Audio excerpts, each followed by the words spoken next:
नमस्कार, महुआ खबर में आप सभी का स्वागत है। मैं हूं आपके साथ दीप चौधरी। बुलेटिन की शुरुआत करेंगे। सबसे पहला बात इबादत, सब्र और कुर्बानी का पैगाम देने वाले त्योहार मुहर्रम की करेंगे, लेकिन इस बार इस त्योहार को लेकर प्रशासन अलर्ट मोड में। एक और मुस्लिम समुदाय नए हिजरी साल की शुरुआत की तैयारियों में जुटा था, तो दूसरी ओर सुरक्षा एजेंसियां लगातार सतर्कता बरत रही हैं। वहीं इबादत, इस महीने को इबादत का महीना माना जाता है। वहीं शहर के 351 संवेदनशील स्थानों पर दंडाधिकारी, पुलिस अधिकारी और पुलिस बल की तैनाती भी की गई है। वहीं यहाँ इस मुहर्रम के इस पर्व पे क्विक रिस्पांस टीम भी 24 घंटे तैनात की गई है। वहीं शिवहर में 2 अखाड़े की भिड़ंत की मामला भी जो है निकलकर सामने आया।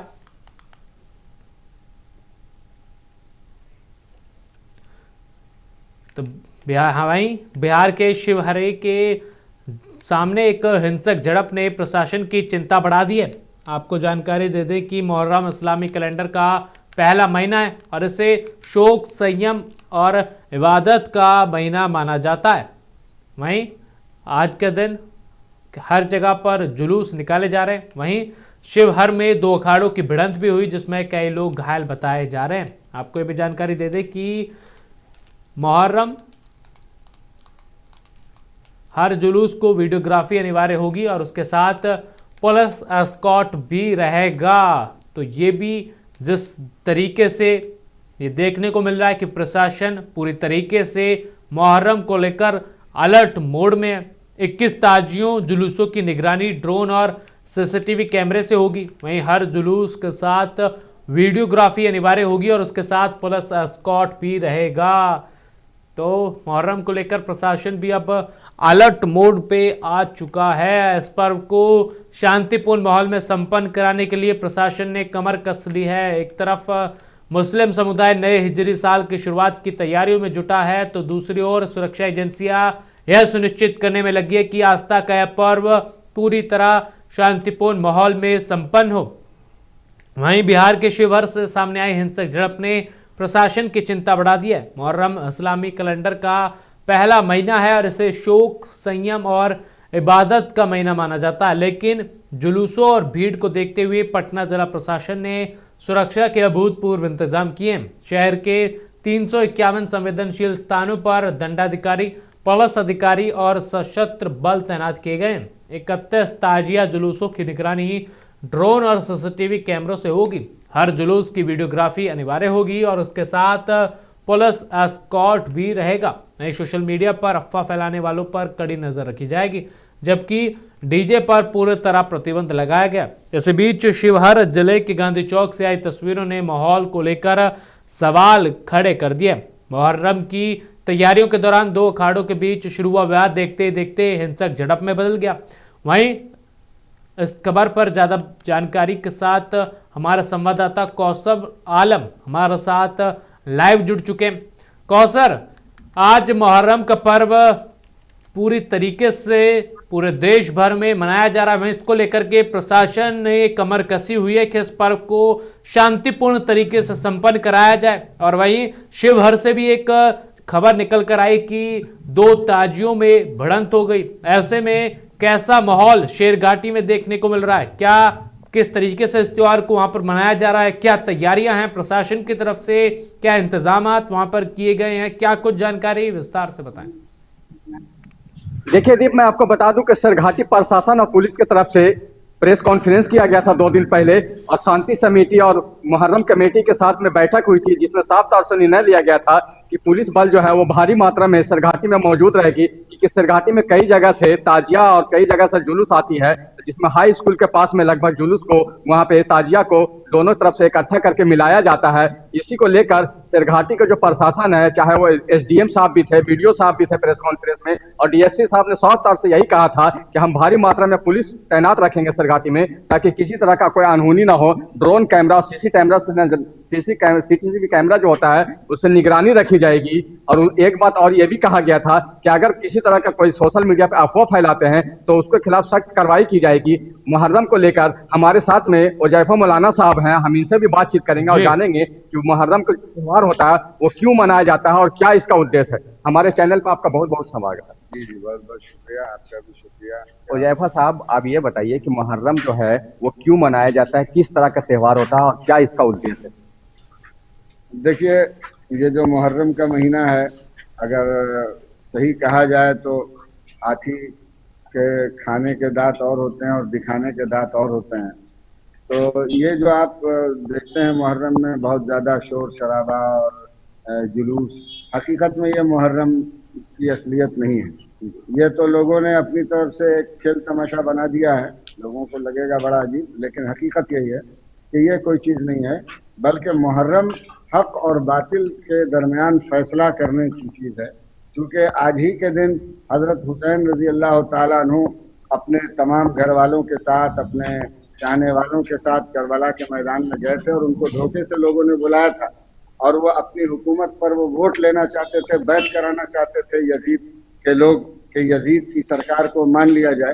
लेकिन चूंकि यजीद निकम्मा था, इस लायक नहीं था कि जो लोगों की हुकूमत संभाले और देश को और उस मुल्क की बागडोर उसके हाथ में दिया जाए, इसलिए हजरत इमाम हुसैन रजी अल्लाह ताला अन्हु ने साफ इनकार कर दिया और उसी के नतीजे में उसकी फौज ने आपके ऊपर यलगार किया, आपके को वहां पर कैद कर दिया, पानी बंद कर दिया, खाना बंद कर दिया और भूख और प्यास के आलम में कई दिनों तक आप वहां रहे और आखिर में 10 मुहर्रम को सजदे की हालत में नमाज पढ़ते हुए में हजरत इमाम हुसैन ने अपनी शहादत पेश किया और शहादत पेश करके वो शहीद हो गए।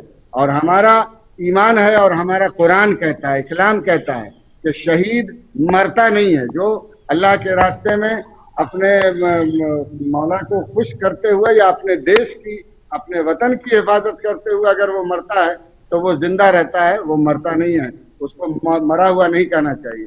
तो इसलिए ये जो हाय हाय करना और सीना पीटना और लोग मातम मनाते हैं, ये मुहर्रम की असलियत नहीं है, हकीकत नहीं। बल्कि मुहर्रम की हकीकत यह है कि हम फैसला लें इस बात के लिए कि गलत को गलत कहने का हमारे अंदर हौसला होना चाहिए। जैसे हजरत हुसैन ने गलत को गलत कहा, अपनी जान दे दिया, सर कटवा दिया, लेकिन बातिल को नहीं माना, गलत को नहीं एक्सेप्ट, उसके ऊपर कभी भी तस्लीम नहीं किया, बल्कि वो अपनी जगह पर अड़े रहे। तो मुहर्रम असल यही है कि हम हक को हक कहना सीखें, बुरे को गलत कहने की हमारे अंदर हौसला होनी चाहिए। और जिस दिन ये आ गया हमारे यहाँ, हमारे पूरे समाज में, देश के लोगों में, तो इंशाल्लाह अमन होगा, अमान होगा। हुज़ैफा साहब, कुछ जगह पे ताजिया की भिड़ंत भी हुई है, ऐसे में क्या कहना चाहेंगे ताजिया की भिड़ंत को लेकर? कुछ जगह पर ताजिया की भिड़ंत भी हुई है और प्रशासन की तरफ से आप लोगों को किस तरह का सहयोग मिल रहा है? देखिए, प्रशासन तो उसकी जो जिम्मेदारी है वो उस हिसाब से वो अपना काम कर रही है। प्रशासन, चाहे वो जिला प्रशासन हो, चाहे स्टेट प्रशासन हो, उसकी एक अपनी जिम्मेदारी है और उसके हिसाब से लोगों ने हर जिले की सतह पर भी और हर थाने में, ब्लॉक के सतह पर थाने में लोगों ने पीस कमेटी भी बुलाई और सारे लोगों को ये किया। और प्रशासन से हमें किसी तरह की कोई शिकायत नहीं है। इन्होंने हमेशा हर वक्त जरा सा भी कहीं से किसी तरह की रिपोर्ट मिलती है, प्रशासन वहां पहुंचता है और वहां जाकर मामले को सुलझाता है। लेकिन ये जिम्मेदारी हमारी बनती है कि प्रशासन को इतना बड़ा टेंशन हम जानबूझकर जी कौसर ज्यादा। चलिए कौसर, बहुत बहुत धन्यवाद आपका इन तमाम जानकारियों के लिए। तो बढ़ते हैं आगे। पिछले कुछ दिनों से अयोध्या का राम मंदिर लगातार सुर्खियों में। कभी चढ़ावे में कथित चोरी का आरोप, कभी ट्रस्ट की कार्यप्रणाली पर उठते सवाल, तो कभी जांच को लेकर सियासी घमासान। अब इसी विवाद के बीच आम आदमी पार्टी के राष्ट्रीय संयोजक अरविंद केजरीवाल रामलला के दरबार पहुंचे। पहले श्रद्धा से माथा टेका और फिर मंदिर परिसर से ही सरकार और जांच प्रक्रिया पर तीखा हमला बोला। रामलला के दर्शन के बाद राष्ट्रीय संयोजक आम आदमी पार्टी के अरविंद केजरीवाल ने कथित चढ़ावा चोरी को महापाप बताते हुए कहा कि यह सिर्फ पैसों की हेराफेरी नहीं, बल्कि करोड़ों श्रद्धालुओं की आस्था के साथ विश्वासघात है। उन्होंने आरोप लगाया कि दर्ज की गई एफआईआर महज दिखावा और छलावा है। उनके मुताबिक इतने लंबे समय तक अगर कथित गड़बड़ी होती रही तो इसकी जिम्मेदारी सिर्फ छोटे कर्मचारियों पर नहीं डाली जा सकती। उनका दावा है कि इस पूरे मामले के तार ऊपर तक जुड़े हो सकते हैं, लेकिन बड़े लोगों को बचाने की कोशिश की जा रही है। वहीं केजरीवाल ने निष्पक्ष जांच की मांग करते हुए कहा कि अगर किसी बड़े पदाधिकारी या प्रभावशाली व्यक्ति पर इस तरीके से भूमिका सामने आती है तो इसके खिलाफ भी सामने कार्रवाई होनी चाहिए। तो अयोध्या में राम मंदिर से जुड़ा कथित चढ़ावा चोरी का मामला लगातार तूल पकड़ता जा रहा है। वहीं आज दिल्ली के पूर्व मुख्यमंत्री अरविंद केजरीवाल भी रामलला के दर्शन करने पहुंचे थे, जहां उन्होंने बाद में वहां से आकर मीडिया से बातचीत करते हुए कहा कि सिर्फ छोटे लोगों पर कार्रवाई की जा रही है और जो बड़े लोग हैं जिनसे इस मामले के सीधे तार जुड़े हो सकते हैं उन्हें कहीं ना कहीं बचाया जा रहा है। वहीं इस मामले पर ज़्यादा बातचीत के लिए हमारे साथ हमारे संवाददाता अश्विनी सोनकर लाइव जुड़ चुके हैं। अश्विनी, आज दिल्ली के पूर्व मुख्यमंत्री अरविंद केजरीवाल रामलला के दर्शन करने पहुंचे थे और बाहर आकर उन्होंने मीडिया से बातचीत में सीधे सरकार पर निशाना साधा और एक तरफ ये कहा कि जो छोटे लोग हैं, छोटे स्तर के कर्मचारी हैं, उन पर जो है उन्हें निशाना बनाया जा रहा है और जो बड़े लोग हैं जिनके संरक्षण में वो थे उन्हें कहीं ना कहीं बचाया जा रहा है, क्योंकि उनके तार सीधे सरकार स्तर तक बड़े लोगों से जुड़े हुए हैं। क्या कुछ जानकारी आपके पास? जी बिल्कुल, देखिए दीप, मैंने कुछ दिन पहले ही कहा था इसमें जो है नीचे जो कड़ियों में बड़े पदाधिकारी है उनको हटाया जाएगा। जिस तरीके से मैंने अब तक पहले कहा था कि जो है उनके पर एसआईटी ने शिकंजा केस कसा था, उसके बाद जो कुछ दिन के बाद जो है उसके बाद जो है लगातार जो है उस बारे में बात हुई और मुख्यमंत्री योगी आदित्यनाथ ने उन्होंने कहा था कि कोई भी अपराधी हो वो बख्शा नहीं जाएगा। जी दीप। जी अश्विनी, जिस तरीके से मामला लगातार तूल पकड़ता जा रहा है, ऐसे में अब जो स्थानीय लोग हैं उनमें किस तरीके से जो प्रतिक्रियाएं वो नजर आ रही हैं, वो कितने आस्था के साथ क्या राम मंदिर को लेकर अब उनमें किस तरीके की प्रतिक्रियाएं सामने आ रही, क्योंकि कहीं ना कहीं एक भरोसा था उनका राम मंदिर, जब से राम मंदिर का निर्माण हुआ था उसके बाद एक भरोसा उनमें देखा गया था, लोग बड़ी संख्या में वहां पहुंच रहे थे। पर जब से इस मामले का खुलासा हुआ है, इस मामले ने राजनीतिक तूल पकड़ा है, कहीं ना कहीं लोगों का विश्वास टूटा है। जी बिल्कुल, देखिए दीप, जो है जिस तरीके से एफआईआर दर्ज हुई थी उनके खिलाफ जो है कई 8 आरोपी आज गिरफ्तार किए गए हैं, कराची गिरफ्तार की गई थी। उसके बाद जो है रामनगरी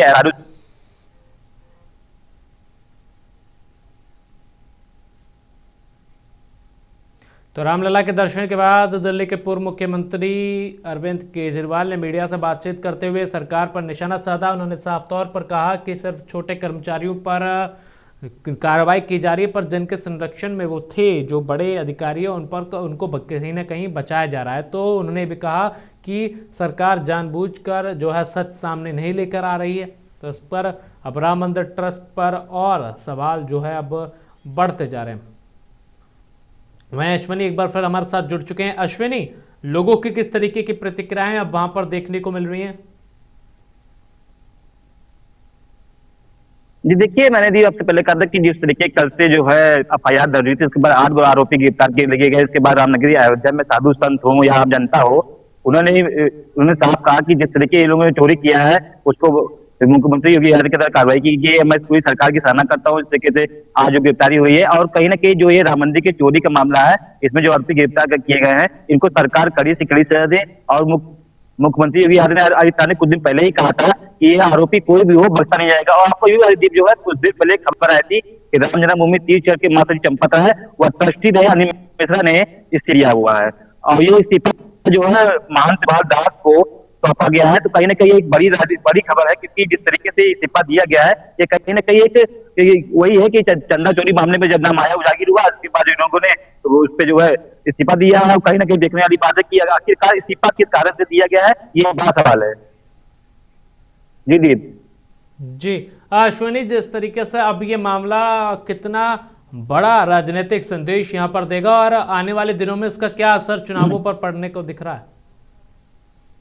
जी बिल्कुल, देखिए 2027 का चुनाव आने वाला है। ऐसे में राजनीतिक पार्टियां जो है इस पूरे मामले के मुद्दा बनाए हुई है, चाहे कांग्रेस हो, चाहे आम आदमी पार्टी हो, चाहे सपा हो, चाहे अन्य राजनीतिक पार्टी हो, लगातार इसमें पूरा शिकंजा कसा, क्योंकि लगातार बीजेपी सरकार को खींचने का काम किया है, क्योंकि केंद्र में और राज्य में बीजेपी सरकार है।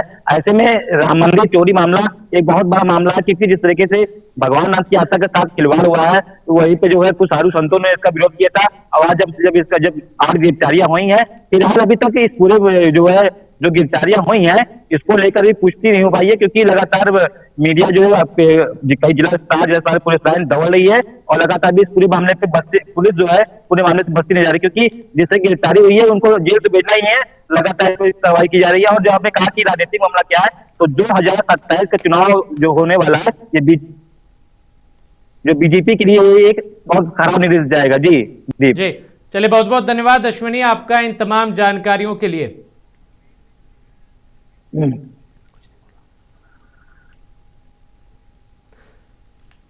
तो दिल्ली के पूर्व मुख्यमंत्री अरविंद केजरीवाल जो है अयोध्या के राम मंदिर पहुंचे, जहां उन्होंने रामलला के दर्शन किए, जिनके बाद वो हनुमानगढ़ी मंदिर भी पहुंचे थे। दर्शन पूजन करने के बाद उन्होंने आकर मीडिया से बातचीत भी की। मीडिया से बातचीत के दौरान उन्होंने उस मंदिर पर तीखा बयान भी दिया और सरकार पर भी कहीं ना कहीं उन्होंने निशाना साधा।